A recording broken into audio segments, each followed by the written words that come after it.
오늘 본문 말씀은 안디옥 교회에서 일어난 일로 바울 사도가 베드로를 게바를 대면하여 책망한 일을 소개하고 있습니다. 안디옥은 팔레스틴 외곽 지역으로 복음이 확장되는데 대단한 역할을 한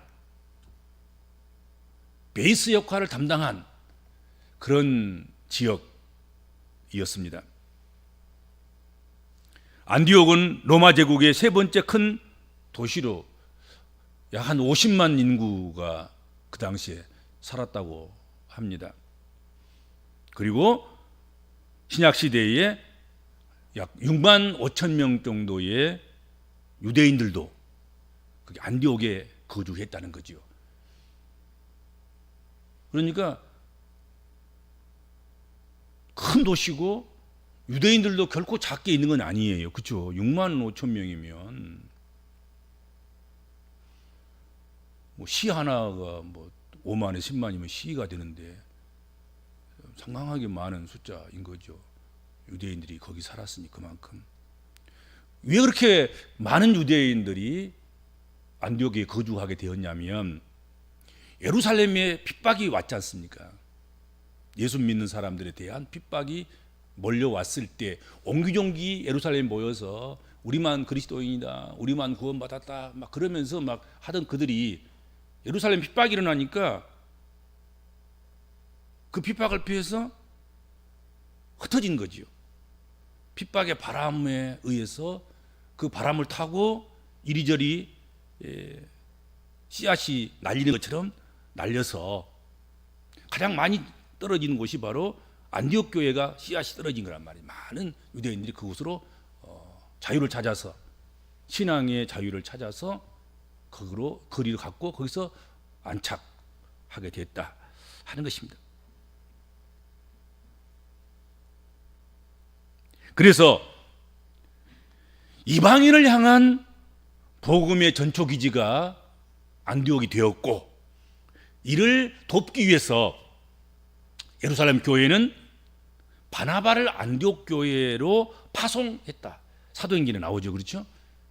바나바를 안디옥 교회에다가 파송해서 안디옥 교회 목사가 되게 한 것입니다.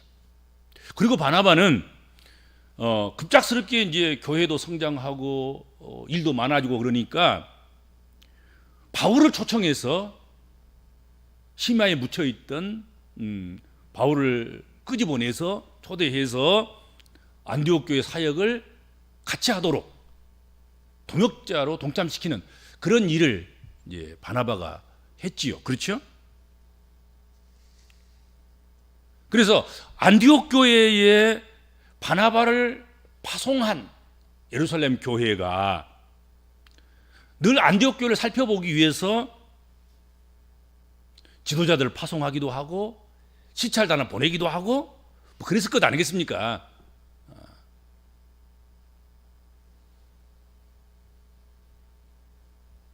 빈번한 이제 안디옥 교회하고 예루살렘 교회는 왕래가 있었던 것 같아요. 예루살렘 교회는 유대인들을 위한 그리스도 교회라고 하면 안디옥 교회는 이방인들을 위한 그리스도 교회가 되는 것 아니겠습니까? 그럼에도 불구하고 예루살렘 교회에서 안디옥 교회로 바나바를 파송했기 때문에 파송한 목사가 잘하는지 그 교회가 얼마나 잘 운영되고 있는지 관심을 가졌을 것이고 또 왕래를 또 이렇게 자주 했을 것이다 하는 거지요. 그런데 오늘 성경에 보면 어떤 인물이었는지 언제 어떻게 왔는지 그 기록은 전혀 전무예요. 기록은 없는데 게바가 먼저 안디옥 교회에 왔다 하는 거지요. 게바가 혼자 왔는지 둘이 왔는지 그건 알 수가 없고 일행이 있었는지 없는 것도 알 수가 없는데 어떻든 게바가 안디옥 교회에 와 있는 거예요.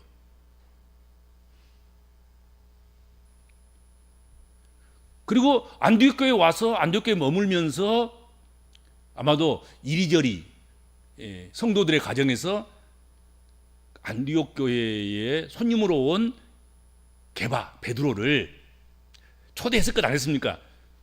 우리 집에서 식사를 오늘은 제공하겠습니다. 또 내일이면 또 다른 집에서 우리 집에 오셔서 식사를 하시면 좋겠습니다.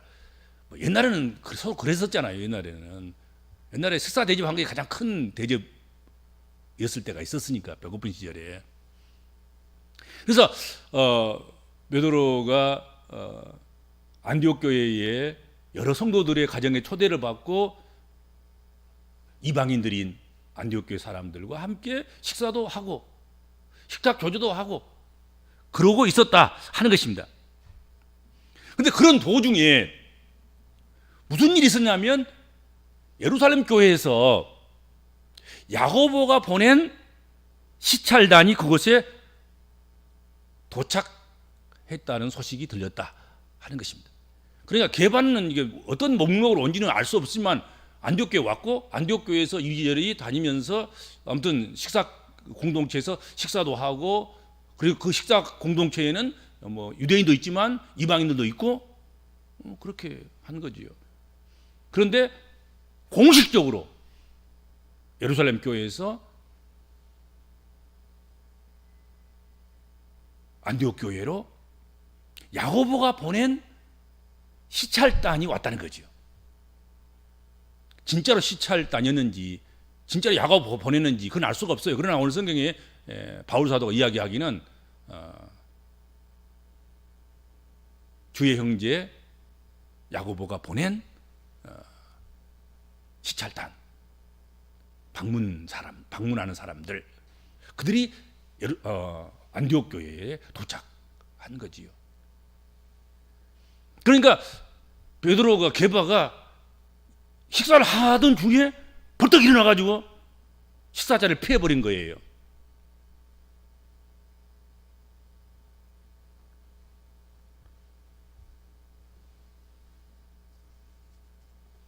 이때 일어난 이 사건 때문에 연장자이며 예루살렘 교회의 수장과 같은 베드로를 바울이 책망을 했다 하는 소개가 오늘 본문 말씀이다 하는 것입니다.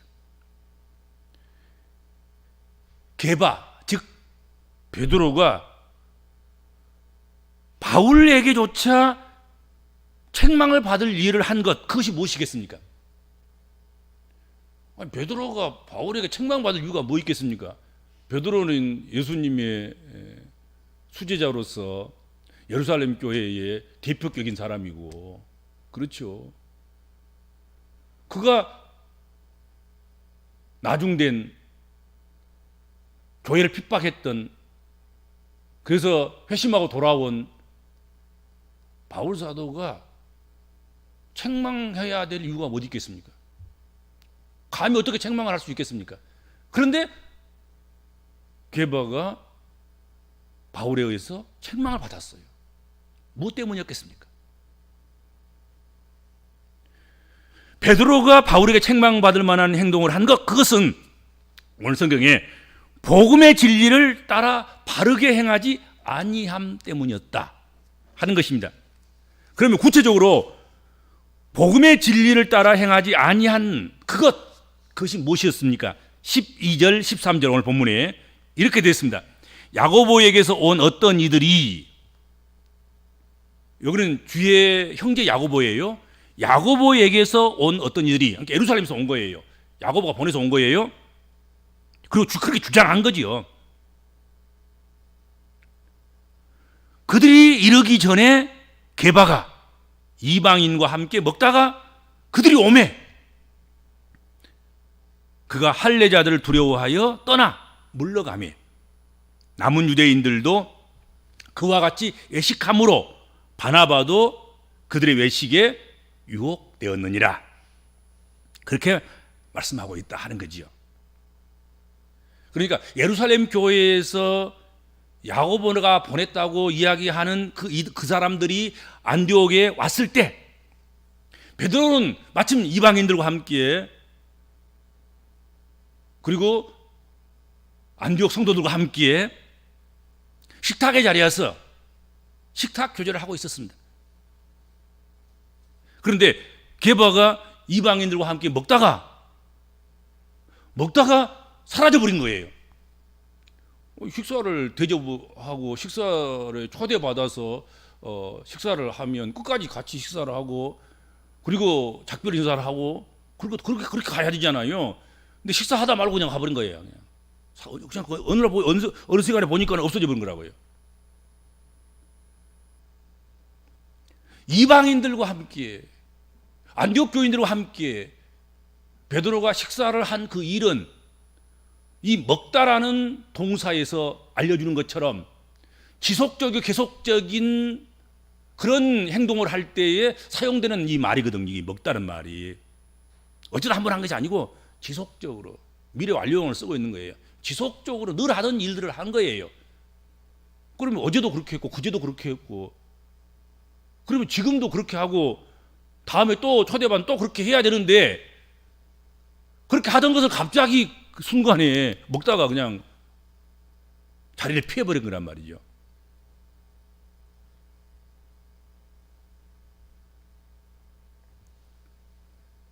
베드로가 안디옥을 방문했을 때 안디옥 교회 교인들은 귀한 손님이 왔다고 정성을 다해서 베드로를 극전히 대접했을 것 아니겠습니까? 그렇죠?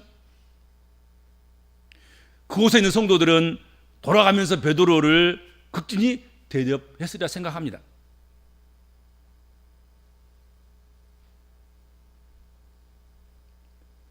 그리고 그렇게 아무 문제 없이 베드로는 이방인들을 받아들인 거예요. 그리고 식사를 같이 하고 옛날에는 식탁 공동체를 함께 하면 용인되고 수용되고 허락되고 받아들여지는 거예요. 그렇죠? 그런 거죠. 밥상에 올라와서 우리 함께 식사하지. 그러면 그건 식구인 거예요. 이제 그렇죠? 받아준 거야. 받아줘. 용납해 준 거. 용서가 되는 것이고 이해되는 것이고 한 식구라고 생각하는 것이고 그런 거지요. 그런데 이렇게 이방인들과 식탁 교제를 지속하던 베드로가 슬그머니 밥상에서 일어나서 물러갔다. 그렇게 된 거라면 성경에 보면 그렇죠? 왜 그랬을까요? 아까 이야기한 대로 야고보가 보냈다고 하는 어떤 사람들. 근데 이들이 어떤 사람들이냐면 사실은 야고보가 보냈는지 안 보냈는지 그건 우리가 확인을 해야 되겠지만 근데 안 보냈을 확률이 많아요. 그냥 야고보의 이름만을 사용했을 수도 있어요. 이들은 율법주의자들이었습니다. 그들은 자기들이 주의 형제요 그 당시 예루살렘 교회의 당회장이라고 할 수 있는 야고보의 보냄을 받았다고 주장했습니다. 근데 그렇게 야고보가 보냈다고 주장하는 그 율법주의자들이 안디옥 교회에 옴으로 말미암아서 그 소식을 듣고 베드로가 밥을 먹고 이방인들과 함께 밥을 먹다가 그냥 벌떡 일어나서 그냥 안 그런 척하고 나가버린 거란 말이죠.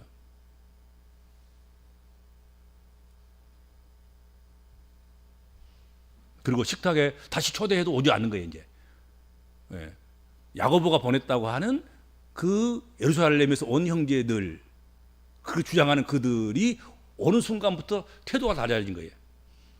그러니까 어제와 오늘이 다른 거지요. 그들이 오기 전과 그들이 온 후에 베드로의 태도가 전혀 달라진 거란 말이죠.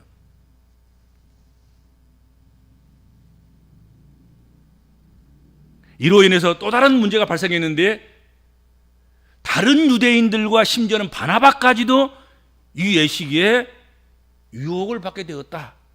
그렇게 성경에 표현되어 있습니다. 베드로가 먹다가 그냥 자리를 박차고 일어나서 가버리니까 거기 남아있던 함께했던 유대인들도 남은 유대인들도 베드로 이렇게 보고 베드로가 가네. 그리고 우리도 가야 되는가 봐. 그러고는 밥상에 아직도 한참인데도 불구하고 일어나서 가버린 거예요. 같이. 그러니까 이렇게 눈치 보다가 이방인 교회를 섬기기 위해서 온 바나바조차도 거기에 유혹을 받았다는 거예요. 이건 내가 정말 잘못하고 있는 것이 아닌가? 또 이러다가는 또 예루살렘 교회에 책망받은 것 아닌가? 치리받으면 어떨까? 이래가지고 이 바나바도 그 상에 끝까지 머물러 있지 못하고 아마도 떠났든지 아니면 다음 순간부터는 유대인들 많이 모이는 그곳에 가고 이방인들이 모여 있는 곳에 식사 초대를 하면 가기를 꺼림칙하고 거절하고 그랬던 것이 아닌가 생각합니다. 그렇죠? 그 이야기를 지금 하고 있는 것입니다. 게바가 먼저 떠나고 남은 유대인들도 영향이 있었고 그리고 바나바까지도 영향력을 받았다 하는 거지요. 그래서 바울이 큰 충격을 받은 거지요. 이방인들을 위해서 헌신하겠다고 온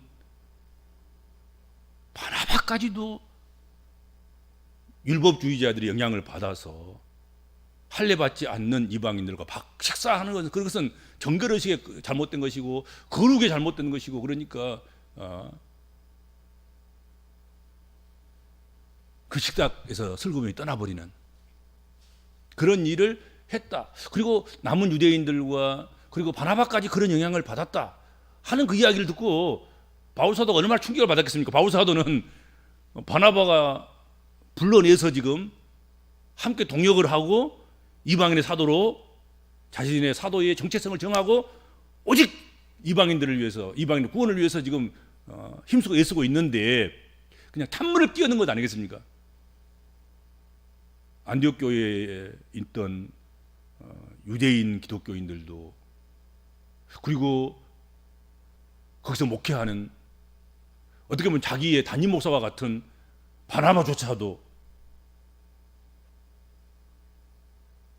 이방인들과 함께 식사하는 것을 꺼려하고 그리고 식사하다가 그냥 가버린 베드로 게바와 같은 그런 행동을 한 것에 대해서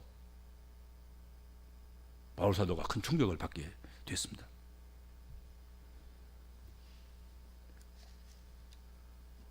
그들이 외식적인 행동한 것, 안디옥 교회에 있는 이방인들에게 그것은 큰 상처가 됐을 거라 생각합니다.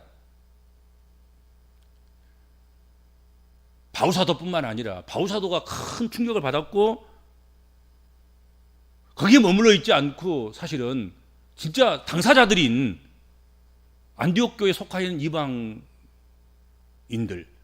이방인이면서 예수를 믿고 구원받은 그 사람들은 얼마나 차별의식을 느끼고 얼마나 소외의식을 느끼고 얼마나 아픔을 느꼈겠느냐 하는 거죠. 그렇죠?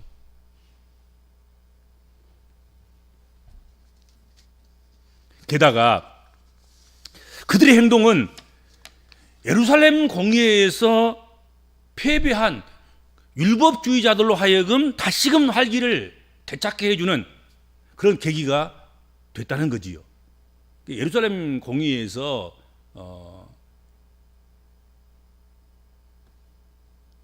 베드로는 유대인들을 위한 복음을 전하는 자로 바나바와 바울은 이방인들을 위한 이방인들의 구원을 위해서 복음을 전하는 자로 그렇게 확정을 하고 서로 지난 시간에 그랬죠. 교제 약속도 안 한 거란 말이에요. 서로 손을 내밀고 서로 인정하고 거기는 아무 잘못이 없다. 당연히 이방인들을 위해서는 이방인들에게 이방인들의 수준에 맞도록 그렇게 복음을 전해야 되고 그렇게 전하는 데 있어서는 그들에게 율법을 강요할 수 없고 오직 그리스도의 복음의 은혜만 전하면 된다. 이렇게 합의가 된 거지 아니겠습니까? 그렇잖아요. 그리고 서로 악수를 나누고 그런 거잖아요. 그런데 그러고 다 정리가 되건 판국에 베드로가 갑자기 예루살렘에서 온 율법주의자들 야고보가 보냈다고 하는 그런 시찰단들이 온 것에 대해서 그것 때문에 자신이 함께 식사하고 있던 이방인들의 식사 자리에서 도망치듯 빠져나가 버렸단 말이죠. 그래서 다시 이제 율법주의자들이 활동을 할 수 있고 그러게 그들이 길을 살려주는 그런 계기가 되게 했다 하는 거지요. 그리고 그들의 외식적인 행동은 그들로만 끝나는 것이 아니라 전염병처럼 계속해서 퍼져나갔고 이러한 영향력은 바로 갈라디아 교회에 갈라디아에 있는 여러 교회들에게도 이 영향이 미쳐온 거예요. 그래서 바울 사도가 이 문제 때문에 갈라디아서를 쓴 이유가 된 것이죠. 그렇지 않겠습니까? 그래서 부득불 바울이 베드로일지라도 책망할 수 없는, 책망할 위치도 아닌 그런 바울이 베드로를 책망을 했다, 대놓고 책망했다 하는 것입니다. 어떻게 보면은 학생이 선생님에게 대들고 책망과 똑같은 그런 수준인 거죠, 사실은.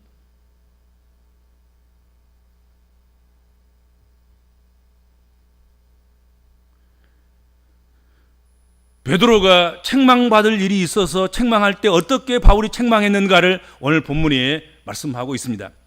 11절에 바울은 내가 그를 대면하여 책망하였노라, 그렇게 말씀했습니다.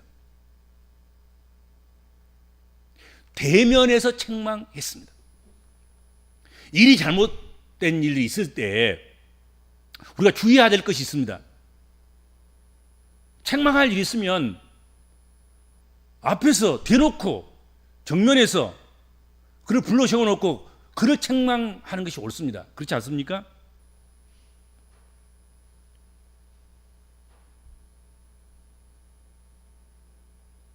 뒷담화를 한다고 하면 뒤에서 그 사람도 없는 상태 속에서 남들과 몇 사람 둘러 앉아서 그 사람은 이것이 나쁘고 저것이 나쁘고 저것이 못됐고 저것 잘못했고 그 사람 나쁜 사람이야 하고 뒷담화하는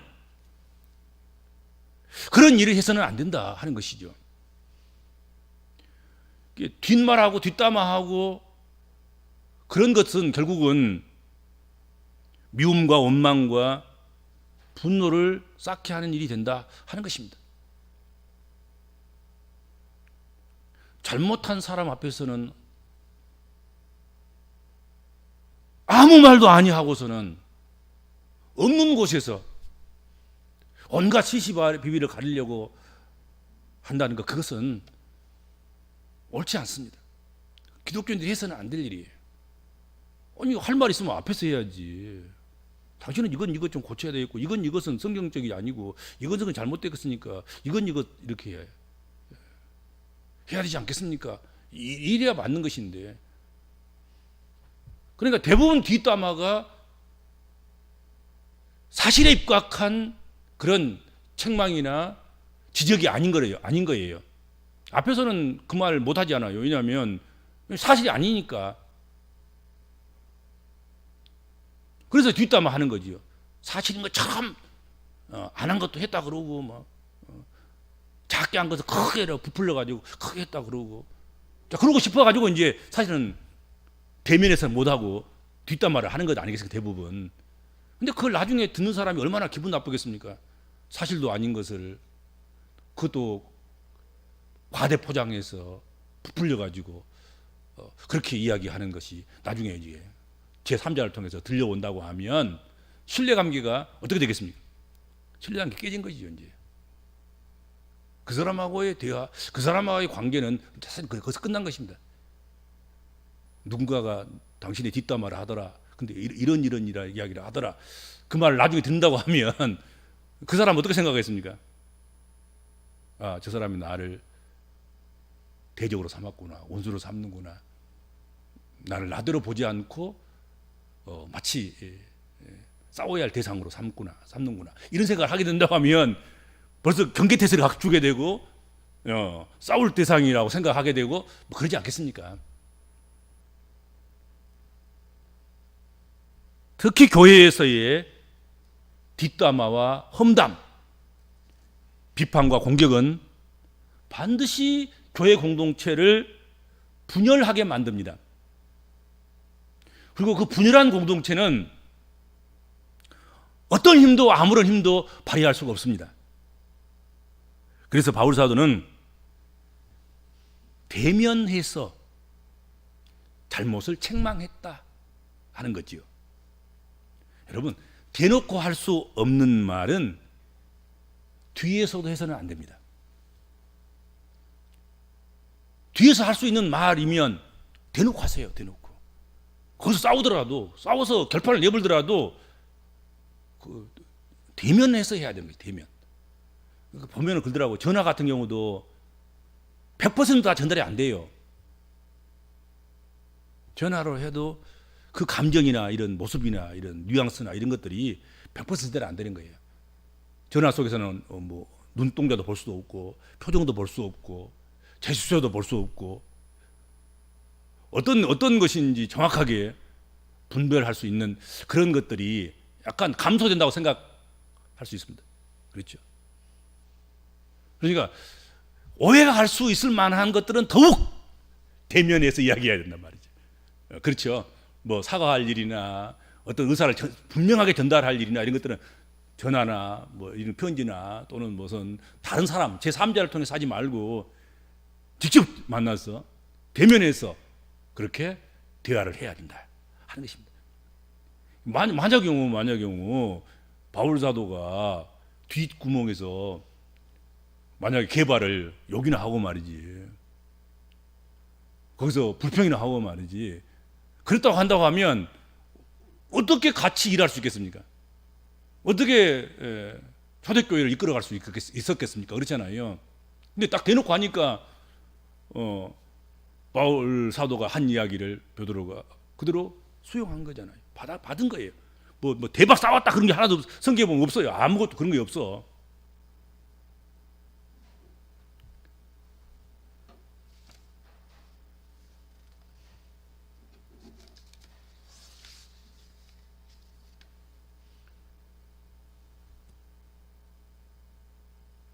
그래서 할 수만 있으면 대놓고 할 수 없는 책망이나 대놓고 할 수 없는 이야기나 대놓고 할 수 없는 그런 문제들은 특별히 뒷담화로 그 사람 없는 데서 그렇게 하지 않아야 된다.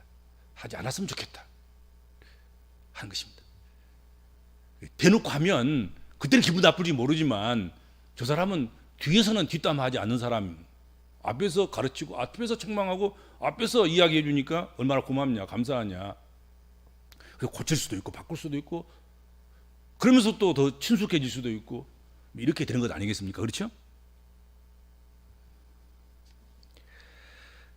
책망의 내용이 무엇이었습니까?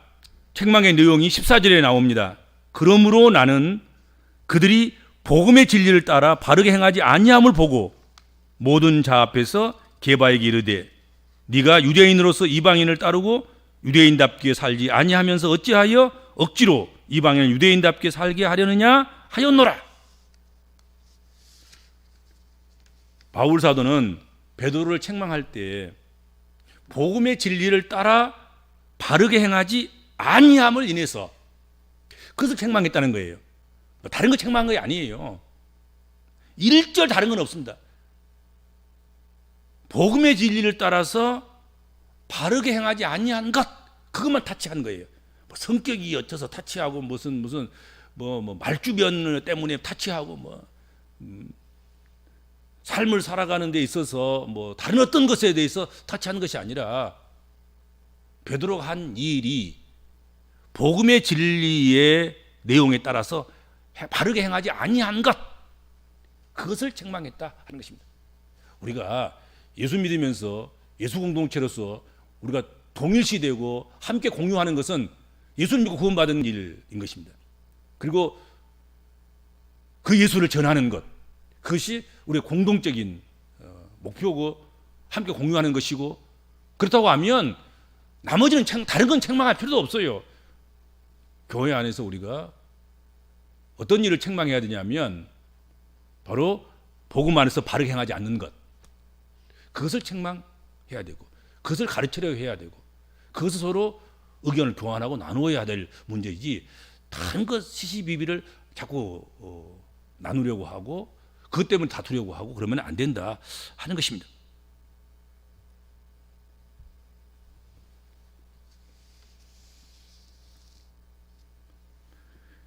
바울 사도는 베드로를 책망할 때 복음의 진리를 따라 바르게 행하지 아니함을 인해서 그것을 책망했습니다. 여기서 바르게 행한다, 바르게 행하지 아니했다, 바르게 행하지 않았다. 그것을 바르게 행한 것으로 행하도록 그렇게 책망했다 할 때 이 바르게 행한다 하는 이 말은 똑바로 걷는다 그런 의미도 있습니다. 이게 바르게 행한다 그 말은 똑바로 걷는다 그런 말과 똑같은 거예요. 바르게 행하지 않는다는 말은 갈리자로 걸었다 그런 얘기인 거예요.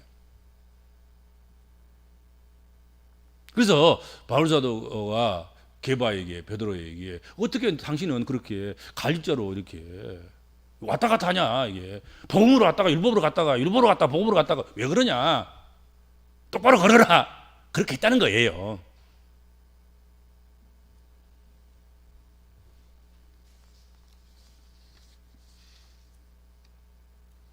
바울이 베드로를 책망하는 것은 다른 어떤 의도도 없었습니다.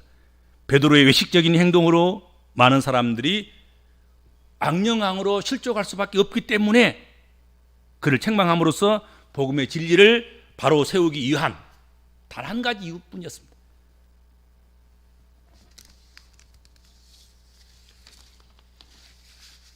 베드로도 그것을 알았기 때문에 바울의 책망을 달게 받은 것 같습니다. 그는 바울을 대항하는 말도 하지 않았고 바울의 책망에 대해서 아무런 변명도 하지 않았습니다.